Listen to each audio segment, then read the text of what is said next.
es un nuevo día y todas las opciones están ahí. Eres capaz de lograr todo lo que te propongas, de alcanzar tus metas.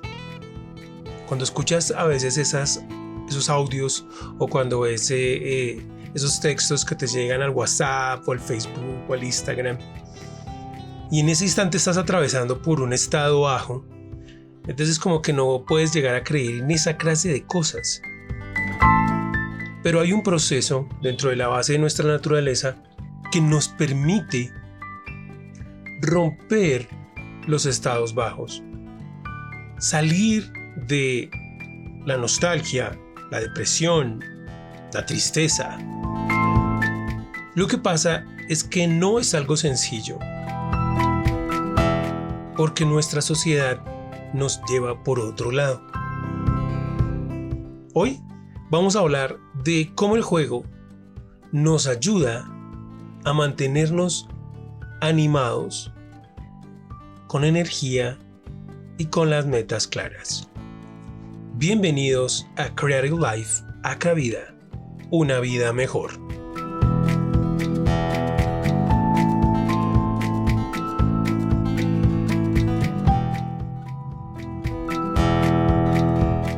Todas estas experiencias que les comparto, todo este conocimiento, no es solo sabiduría. La verdad es que cuando yo comencé en 1993-94 a realizar los talleres y a vivir las experiencias y a conocer lo que el juego generaba, lo primero que me dije es, vea, le estoy diciendo a los profesores que hagan esto, que hagan lo otro. Pero ¿cómo sé yo que eso realmente funciona? Porque dentro de la teoría funcionaba y se veía muy bien. Pero en la vida real, cuando tienes una falencia, es como decir, tu carro puede ir a 1000 kilómetros por hora, pero cuando te das cuenta le faltan 2 llantas, estás sin gasolina. Entonces, no es lo mismo decir que tengo el potencial de, a darme cuenta de que me faltan partes para conseguirlo. Entonces yo dije, bueno, voy a comenzar a aplicar eso que descubra, tanto de la animación, del juego, de la creatividad que vino después, aunque aplicando la creatividad fue que encontramos las respuestas, el camino, la sensibilización y la imaginación. Entonces cada vez que yo hacía un taller, descubría cosas nuevas. Cuando iba a casa y dialogaba, investigaba, miraba libros de texto sobre la lúdica, Jean Piaget, el constructivismo y el juego y la lúdica en la historia, bueno, en fin. Entonces cada vez había una razón para poder decir, apliquemos esto. Porque si yo no lo aplico, la verdad es que solamente voy a estar hablando. ¿Qué es lo que pasa cuando estamos un poco tristes y vemos un mensaje que nos dice, tienes el potencial para ser feliz, pero no en ese estado de tristeza? Pues obviamente eso es muy berraco, muy difícil. Entonces, lo primero que hice fue aplicar todo el proceso de la lúdica en mi cotidiano. Fue, digamos que el primer quebranto en mi vida fue ese. ¿Por qué? Porque me di cuenta que yo estaba acostumbrado a un montón de cosas. Y ahí fue donde la lúdica me mostró que la costumbre es morir un poco, matar algo de mí. Y por lo menos una de las cosas que me ha dejado a mí la lúdica es no acostumbrarme a nada. Para muchas personas es complicado, sobre todo cuando hay alguien que me conoce, digamos que entra en interacción conmigo y ve la manera en que trabajo y trato ciertas cosas. Me dice, no, usted es un insensible. Yo le digo, ¿por qué? Porque usted puede llegar a tener algo y se va y usted no siente nada. Y pues digo, no, simplemente aprendí a no apegarme a las cosas, ¿sí? Porque la lúdica me enseña a no acostumbrarme a tener algo, porque la mayoría de las cosas en nuestro universo están diseñadas para desaparecer. Lo primero que hacemos nosotros cuando llegamos al mundo es tener la seguridad de que vamos a morir. Es decir, este juego se va a acabar. Cuando analizas la vida como un juego, entonces todos los juegos te dan enseñanza de cómo es que el gran juego funciona. Entonces no puedes jugar un juego eternamente, porque hay un montón de factores que hacen que no funcione. De ahí viene la curva del juego. Cuando comienzas a jugar y te liberas endorfinas, esas endorfinas te llenan de una emoción extraordinaria. Tu cerebro, tu química neuronal comienza a generar unos pensamientos agradables, positivos, interesantes. Tus células comienzan a limpiarse de elementos pesados, y entonces tu cuerpo reacciona de una manera interesante. Pero resulta que hay un estado o hay un momento en el que ese juego específicamente llega a su umbral de emoción más alto, y de ahí no puede subir más. O sea, con esa misma actividad no puedo generar más emoción. Llega un tiempo en el que esa actividad específicamente ya hasta ahí lo logra. Y digamos, cuando somos niños, y eso se nos quedó, siempre queremos más de esa emoción porque es delicioso y nos gusta estar dentro de lo delicioso. Entonces queremos seguir y queremos más y queremos más y queremos más y queremos más.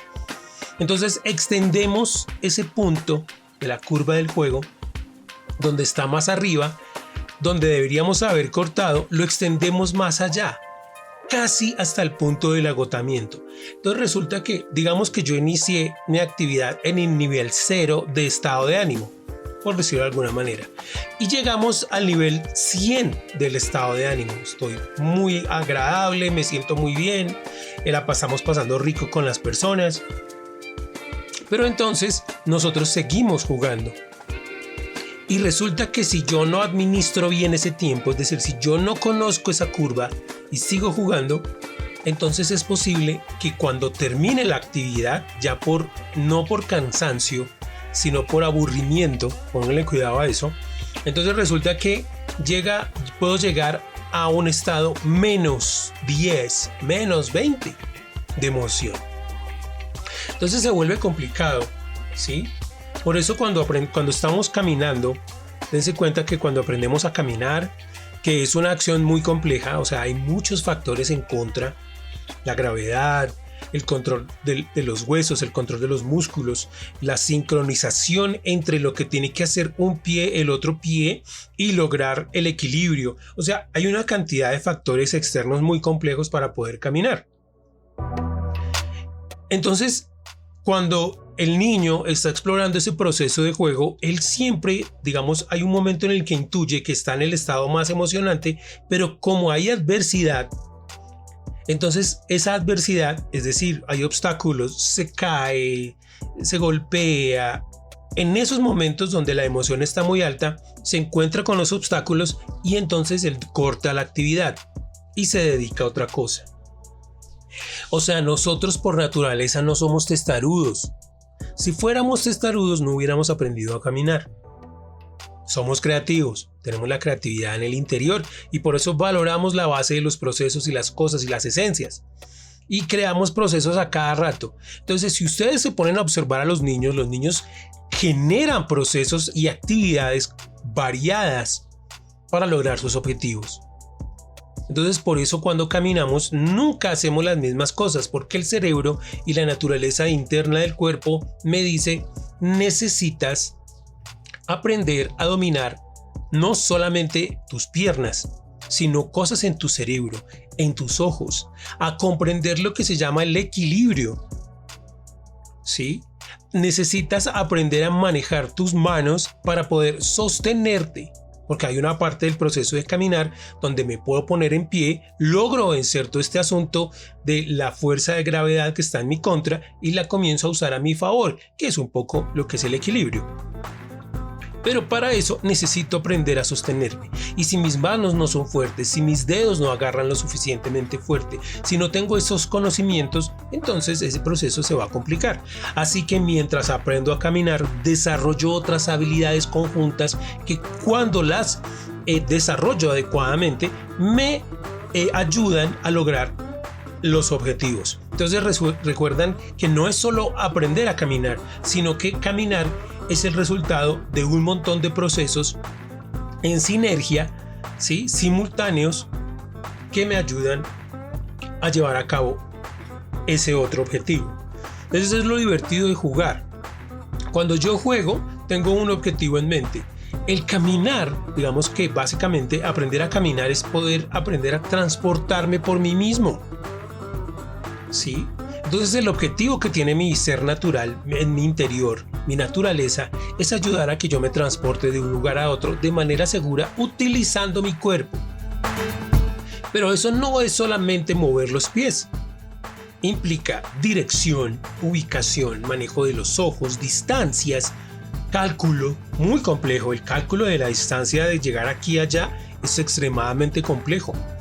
Y todos esos procesos los estamos aprendiendo, los estamos haciendo nuestros a medida que desarrollamos ponernos de pie, agarrar con una mano, tomar la fuerza para levantarnos y sostenernos sobre nuestras piernas, luego llevar una pierna adelante, sostenernos, no caernos, en fin, pero fallamos un montón de veces. Dentro de ese proceso de aprender a transportarnos por nuestros propios medios, fallamos un montón de veces. El error y la falla hacen parte fundamental de los procesos del juego. Porque a través de la falla y del error es que corregimos los procesos, corregimos las acciones para ser mejores, para perfeccionar ese aprendizaje, para no olvidar lo que hay y lo que no hay que hacer, para recordar lo que debo y lo que no debo hacer. Entonces, dése cuenta que en este fantástico proceso están inmiscuidos una gran cantidad de factores. Están ahí.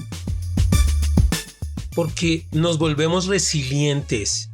Es decir, la resiliencia también es parte de nuestra naturaleza. Dense cuenta cuántas cosas naturales había en nosotros. Jugábamos, es decir, hacíamos cosas para aprender al mismo tiempo que nos divertíamos. Comprendíamos que debíamos estar felices para hacer lo que estábamos haciendo.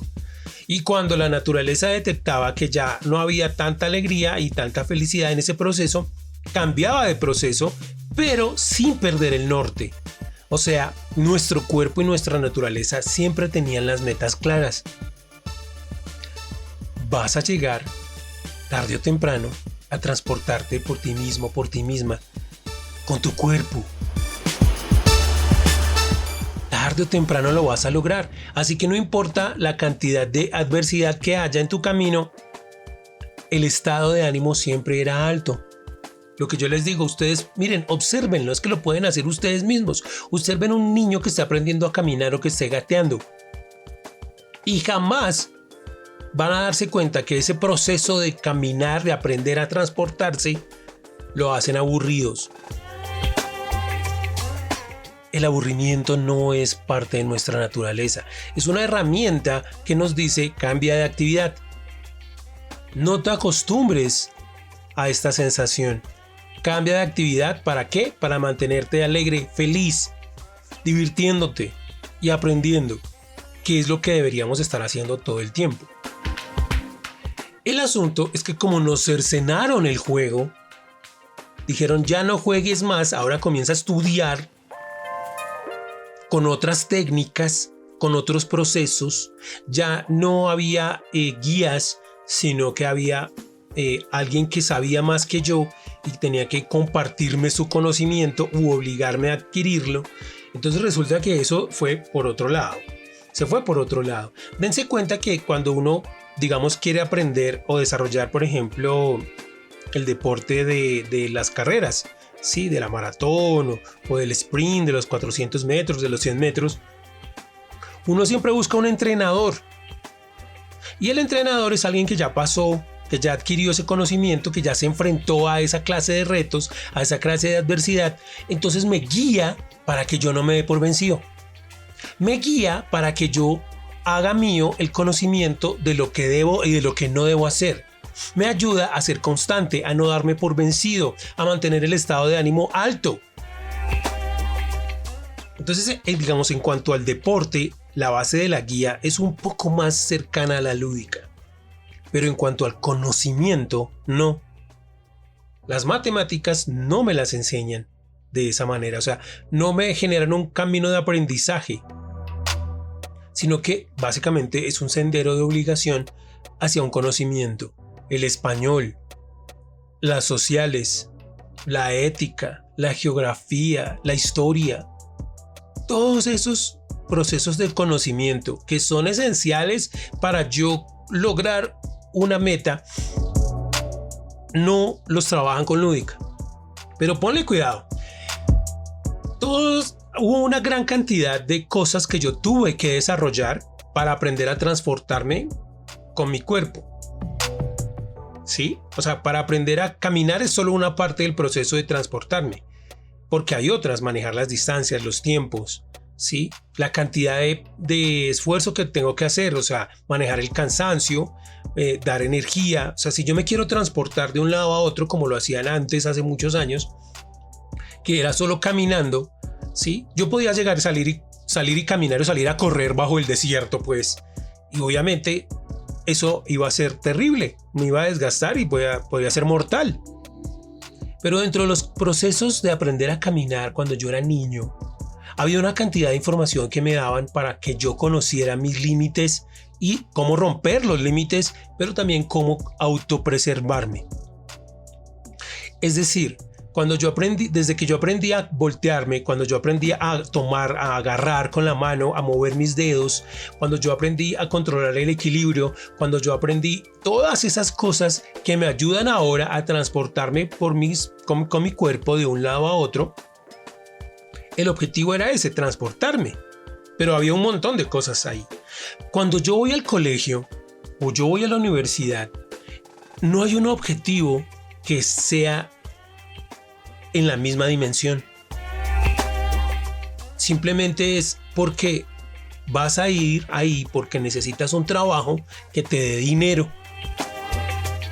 El objetivo de todos cuando vamos al colegio es aprender para ir a la universidad y después de la universidad conseguir un trabajo que me dé dinero. Ese es el objetivo. Pero resulta que nuestra naturaleza no está fundamentada en esa clase de logros. Para nuestra naturaleza de seres humanos, el dinero no es un logro. Es un invento que desarrolló el hombre, el macho. El patriarcado desarrolló el dinero que luego terminó en lo que llamamos el capitalismo, que es lo que muchos vivimos ahora. Entonces por eso te digo que entraste al colegio y lo único que querían o era trabajadores, ¿sí? Gente que fuera capaz de meterse en una fábrica o en un trabajo de manera monótona todos los días hacer lo mismo, y que yo con el dinero lo tenía ahí. Entonces eso era lo que a mí me importaba, que fueran dóciles.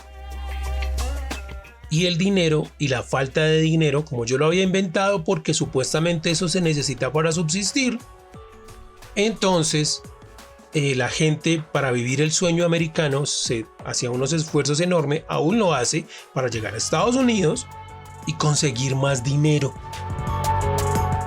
El sueño americano es conseguir más dinero, es tener una casa, es tener un auto, es quizás viajar, celebrar la Navidad, el Día de Acción de Gracias en familia y tener con qué dar regalos.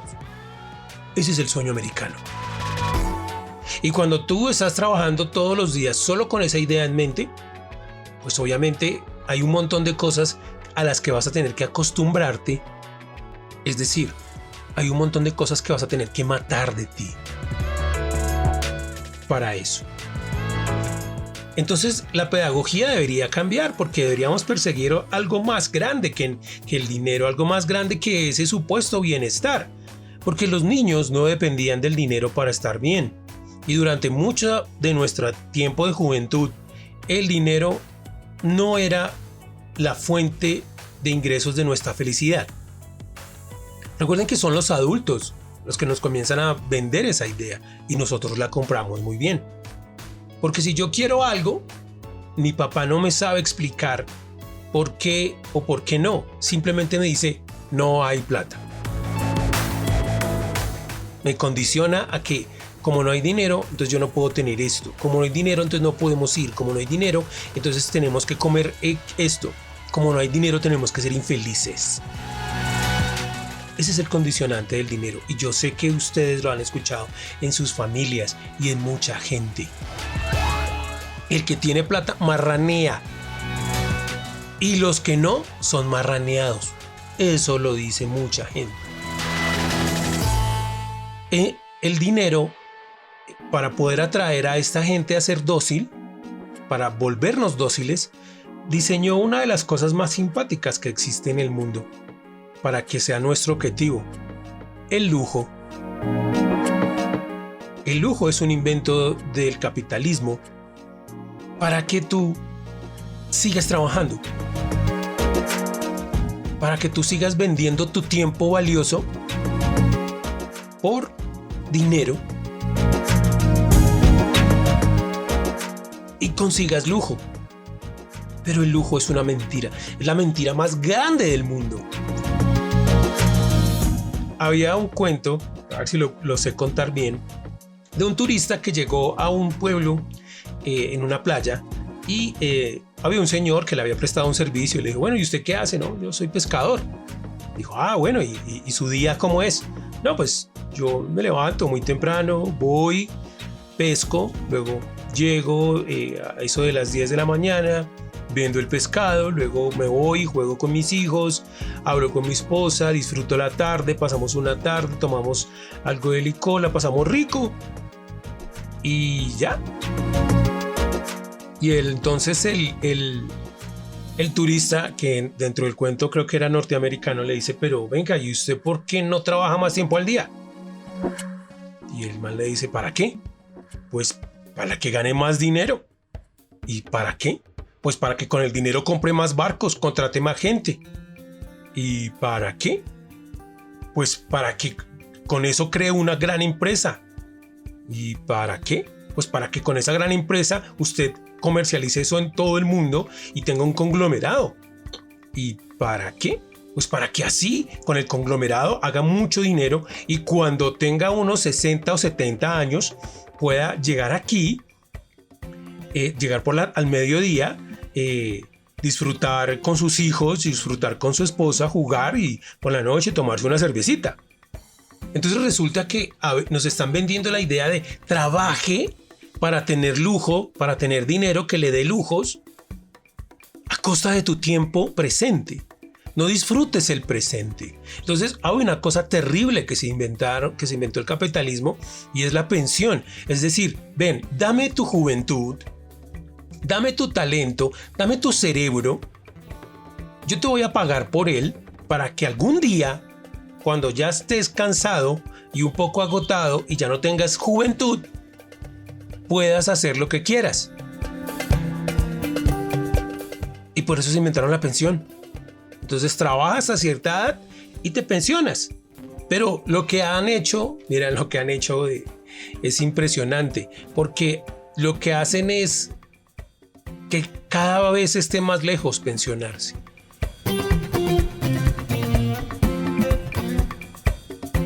Entonces, mira lo que están haciendo con tu tiempo. Cuando tú deberías estar vivo, buscando un objetivo extraordinario con tu vida, con el tiempo que estás aquí, compraste la idea de trabajar para alguien, de llenar de mucho dinero a alguien más que no eres tú, creyendo que ese dinero te va a dar lujo, comodidad, para algún día poder pensionarte y vivir la vida.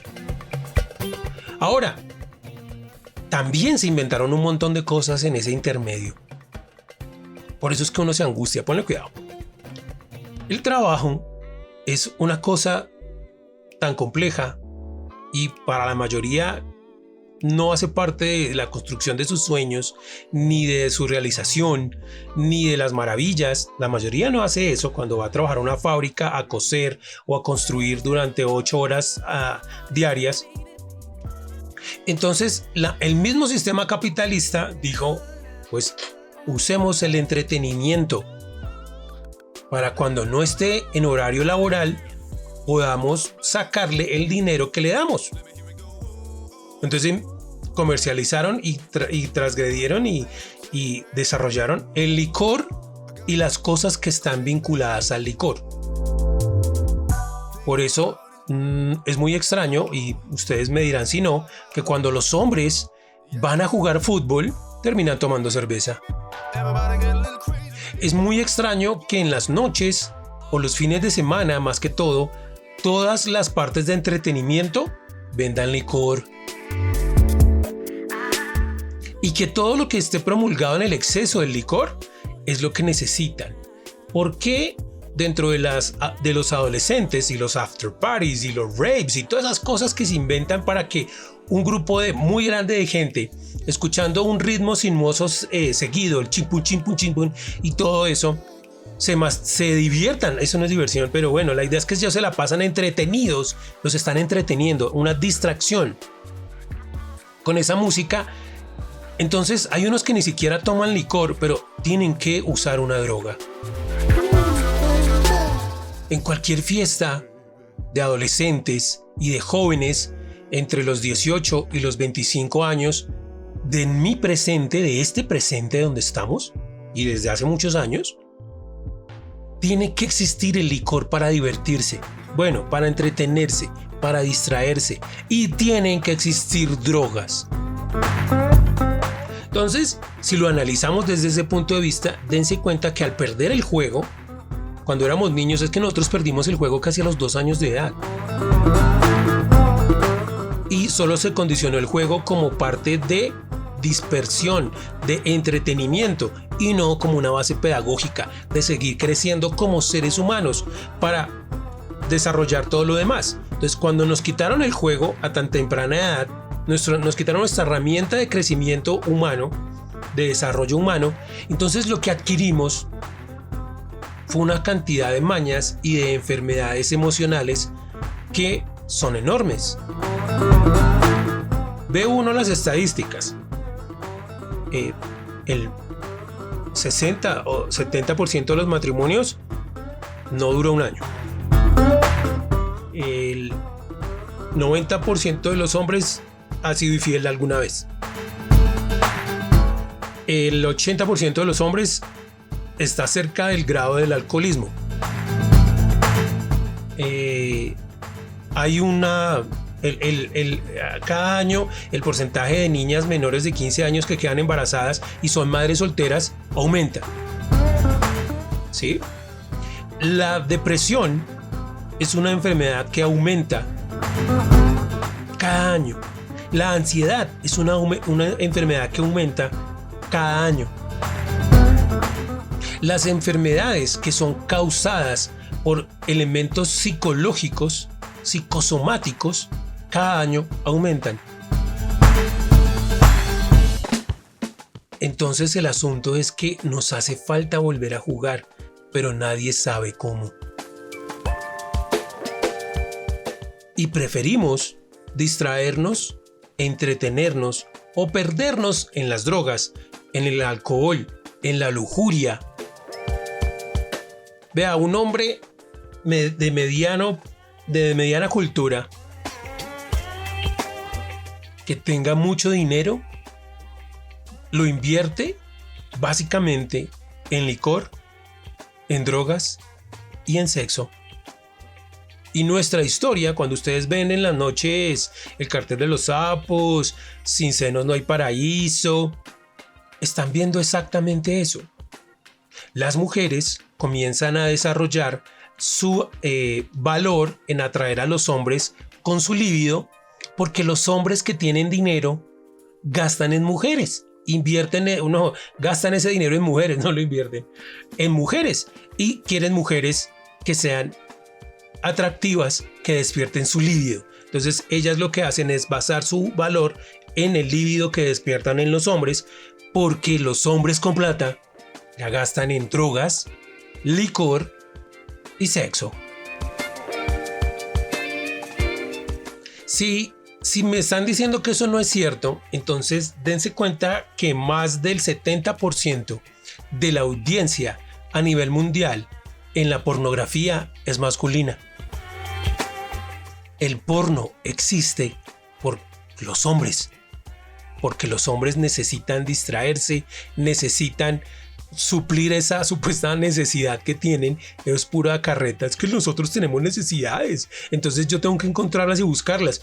Entonces, el que no tiene plata, pues se las inventa como sea, busca en internet. Pero el que tiene dinero busca en internet para conseguir ese placer, esa lujuria que necesita ser desahogada. Pero todo eso son limitantes. Y eso es porque la sociedad, en vez de seguir jugando, dijo: el dinero es lo más importante. Ven por el dinero, ven por el lujo. Yo les pregunto, yo lo viví una vez esa experiencia, yo les pregunto, yo he estado en letrinas. Las letrinas son un poco desagradables, pero si estás en medio de la selva y tienes una necesidad, pues la verdad es más cómoda una letrina que hacerlo por ahí al aire libre. Pero si estás en tu casa, cuando llegas a tu casa y ves tu baño y dices: ¡ay, qué rico el baño! Y de pronto tienes un inodoro súper sencillo. Te sientas en el inodoro y haces lo tuyo y dices: ¡ay no! Comparado esto con una letrina, esto es fabuloso. Sí, es más cómodo. Pero ahí es donde uno empieza a pensar: ¿qué diferencia hay en ir a hacer popó en una letrina de oro? O sea, hasta allá, eso no te va a dar más comodidad. La verdad, no sé. Yo se lo digo porque yo viví la experiencia de la letrina, del inodoro normalito y de sentarme una vez en un inodoro de oro a hacer popó, y yo, pues, así que uno diga: uff, mi vida es más extraordinaria porque estoy sentado haciendo popó en un inodoro de oro. Pues no. Pero hay lugares en el mundo donde pasas una noche en una habitación llena de lujos que vale $200,000 la noche, $10,000 la noche. Bueno, no sé. Es una cosa loca. Pero yo he pasado unas noches realmente extraordinarias en habitaciones de 10,000 pesos en la costa, donde duerme uno al lado de otras personas y la pasa tan rico, se reúne, cantamos, hacemos la comida juntos. Pero hay gente que está buscando locamente, terriblemente, por todos los medios, conseguir esa habitación de $10,000 la noche. No porque vaya a estar más cómodo, no porque vaya a ser más feliz, sino porque el mundo le ha dicho que eso es lo que tiene que hacer. O sea, ustedes miran, por ejemplo, a los gobernantes de los países. Voy a hablar de algún senador, algún congresista, que se ganan, no sé, voy a decir un número porque no quiero ni siquiera mirarlo en internet. Se ganan 10 millones de pesos, ¿sí? $2,000 al mes. Eso en este país es bastante dinero. Pero por alguna razón eso no es suficiente. Ellos necesitan más. Entonces, cuando tú miras a los corruptos, te das cuenta de que ellos están absolutamente contaminados porque les han dicho que el dinero lo es todo y que necesitan más, no para ser feliz, sino para llenar su ego vacío. Por eso la ansiedad, por eso la depresión, porque la gente se pregunta: ¿y entonces esto es todo? ¿No hay algo más? Y como no sabemos jugar, como perdimos esa guía fabulosa, nos perdemos dentro de la lujuria, dentro de la ambición, dentro del poder.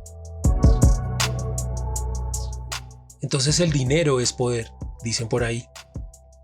Y el poder es controlar las mentes y los destinos de los otros. Eso es lo que quiere la gente.